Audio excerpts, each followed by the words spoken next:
We just wanted to get back home, sleep in our own beds, and recover. We didn't play our best basketball, obviously, last weekend.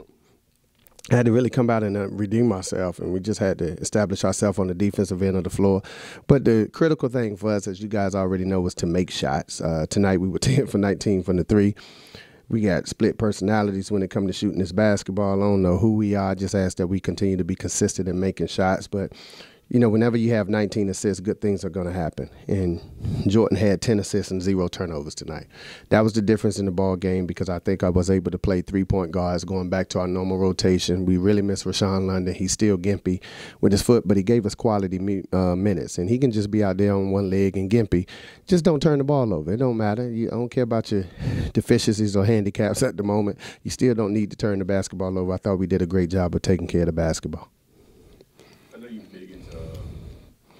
History of the program and trailblazers here at Central. How big was it not only have the championship team honored at halftime, but going to speak post-game?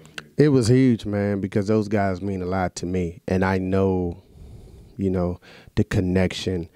We have a saying here that the standard is the standard, and those guys were the ones who kind of took that baton and established the standard and kept the bar up high for the following teams to continue what, you know, they established. And is really sentimental just seeing those guys. They're a little older, but the knowledge, the wisdom, the stories, the fire and the love and passion that they have for North Carolina Central, you know, is infectious. So I just wanted our guys to respect that fact and come out and give them a good show. I would take that's the group you look up to. Yeah. We had our battles, man. You know, when I got here, they used to come back and play, and you know, a national championship, that was huge. And I remember my team, my freshman year, you know, we were there to the Final Four, and then we weren't able to pull it through. But, you know, it was just hearing about the stories. And, you know, it's really the same system, same concepts. You know, we just put it on steroids a little bit. But, you know, all of those things come from Coach Bernard. That's the foundation of our program as you see it now. Did they talk in the locker room? Yeah, they did. Coach Bernard spoke. Jeff Hayes, who was the captain of the team, spoke.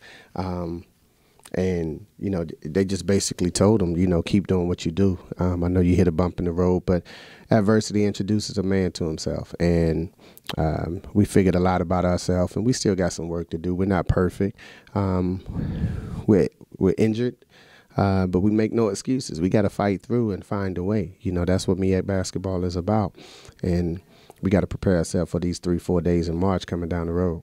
Not really, man. You know what, Jonas? I try not to mention anything except for just focusing on the moment, because I don't want to put – these kids aren't built like that. They can't handle that pressure. You know, if it's a televised game, I don't even tell them it's on TV. I know they probably know, but I try to remove all the unknowns and all the pressure, because they're not cut like that. They're not built like that. This is a different generation of kids, and I just try to placate towards their feelings and emotions and just keep them focused and keep them encouraged and not try to add any additional pressure on them, because I don't want them thinking, wow, national championship team here, I got to show up, you know. But I did make note of it, you know, before the game to say, look, let's not embarrass ourselves. You know, let's make sure we do that. So they did. Did you feel any extra, not pressure or nerves, just energy because the team was here?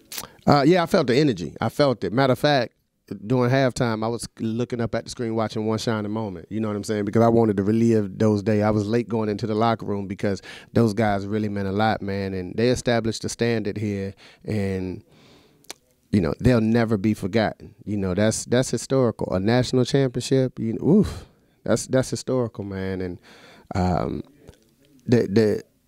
the best thing about that national championship is I heard the stories, the backstories about how they were arguing and fussing and fighting, and they had lost a couple in a row, and it wasn't working out here, you know, and that's the beauty. They went through the process, and they saw it all the way through, and they got a reward from it. And that's what I want our guys to understand, is that sometimes, you know, a step back can be 2 steps forward if you stick it through, but you can't give up on yourself, and you got to be able to trust each other and fight yourself through. This has been an exclusive presentation of the NCCU Sports Network.